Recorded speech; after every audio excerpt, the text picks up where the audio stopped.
It's a little purple lunchbox you all know and love. You already know what the f this is.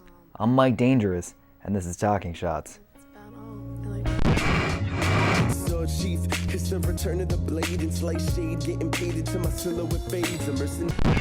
Yo, if I mix rum and wine, will I die?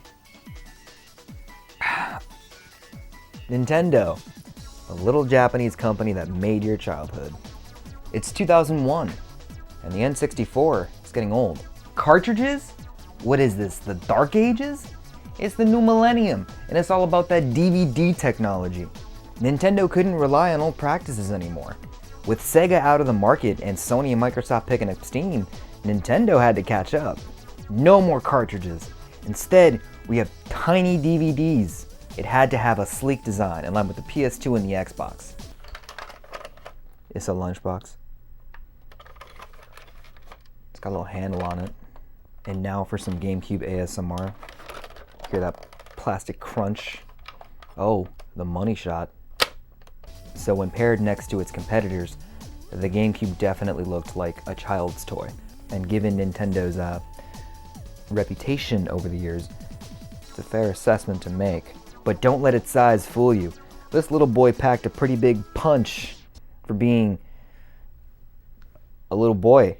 Oh, and it launched with Super Smash Bros. Melee. You ever done cocaine? Similarly to Smash Bros. For the Wii U, Melee was definitely a system seller. It to this day is still the competitive standard for Super Smash Bros. With almost twice the roster of the original and like 1 million stages.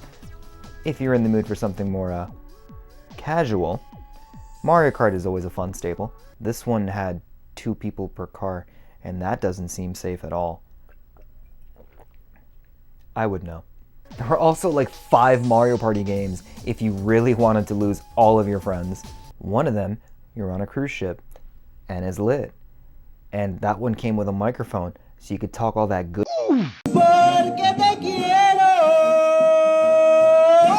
But of course, there were your classics like Luigi's Mansion, Super Mario Sunshine, and The Legend of Zelda: The Wind Waker. The Wind Waker in particular was a huge departure from what The Legend of Zelda was up until that point.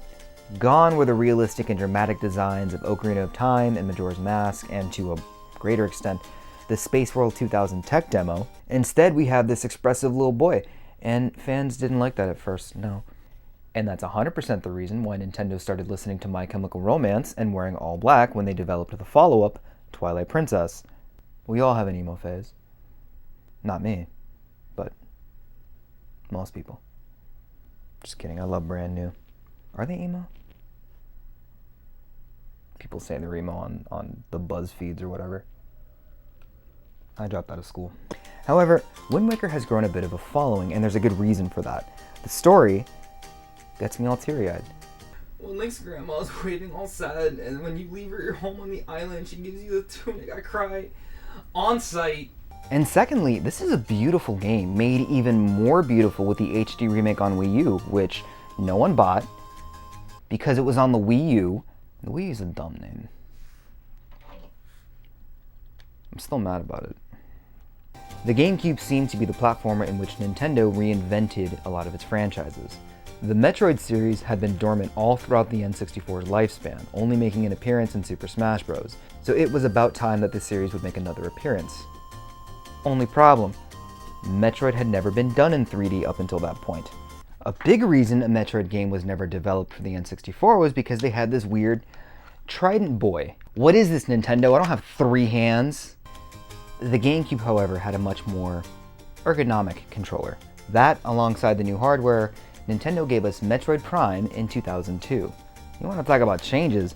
Metroid went from this 2D maze adventure style game, lovingly referred to as Metroidvania, to a first-person shooter. While jarring on the surface, Metroid fans quickly realized that it was the same game, just from this new, beautiful perspective. It did so well, Nintendo made 3 of them, and God knows if we will ever see the 4th one in our lifetime. I'll be dead by the time we get Metroid Prime 4, but that's fine. And then it'll come out and no one will buy it, because no one bought the other ones. It's okay. It's fine. It's fine. Aside from reimagining some classic franchises, The GameCube era also ushered in some new ones. You see, Japan got this game on the N64 called Animal Forest. Us Yanks would better know it on the GameCube as Animal Crossing. You know, the game series that gave you a reason to get out of bed during quarantine? The one where you cross animals? That joke's been used before, but I still think it's funny. We also got the first two Pikmin games, which really showed what the GameCube could do. The GameCube didn't have much in the way of third-party support, however, we did get a version of Soul Calibur 2. You can make Link yell in that one. Versus Talim.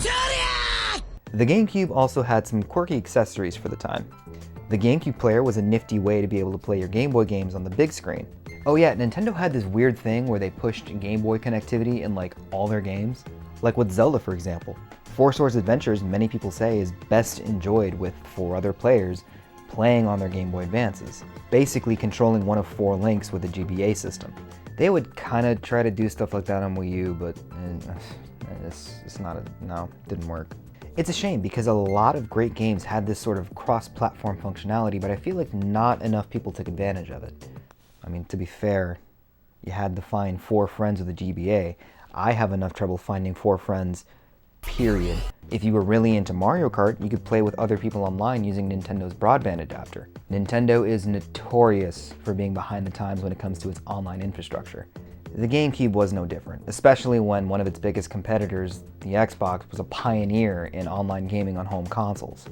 It's also really expensive for some reason. I guess if you want to play Phantasy Star Online in 2021 on console, you nerd.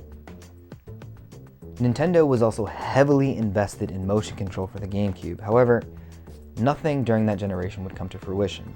Instead, Nintendo opted to release a 7th generation game console which made motion control the focus. This would be the Nintendo Wii.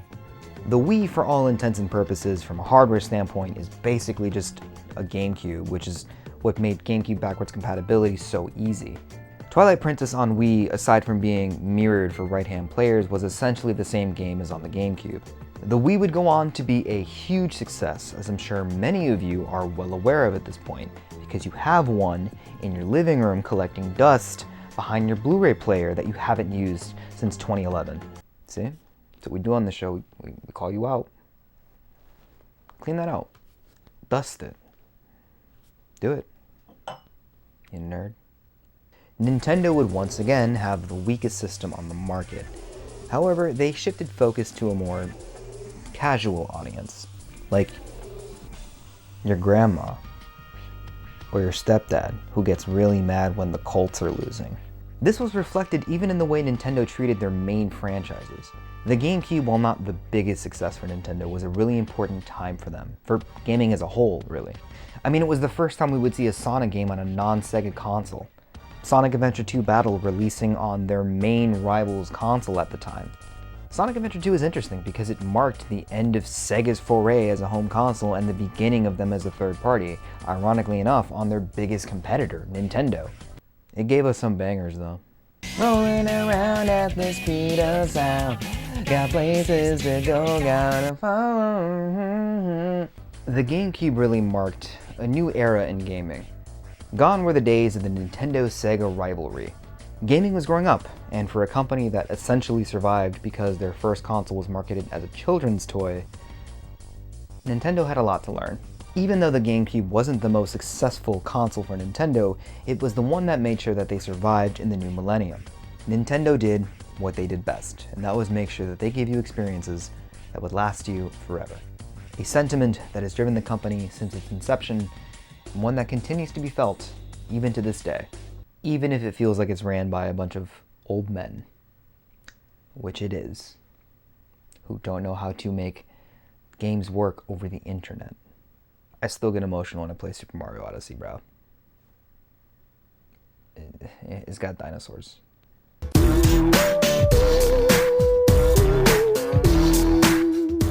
So what do you think? What are your favorite memories with this little purple lunchbox? Were you a Sony, PlayStation 2, or Microsoft Xbox kid? And how much smack did you talk in your lunchrooms about your friend's home console choice? As always, the point of the show is to start a conversation, so feel free to let me know what you think in the comments down below. or on our subreddit. Most of you are going to tell me your memories, but a lot of you are going to tell me how big my nose is, and it's going to hurt my feelings, and I'm going to cry. You can make me feel a lot better, though, if you support us on Patreon. It is much appreciated. We got sweaters, we do private streams. It's a cool place to just hang out. So if you're interested in all what we do, please give us a couple bucks a month on the internet. All I eat is gas station wine and Bacardi Superior. So, and they don't even sponsor me, bro. So throw me a couple bucks, dude. It's a hard life out here for ya, boy. As always, don't forget to like, comment, favorite, and subscribe. I'm your boy Mike Dangerous, and this was Talking Shots.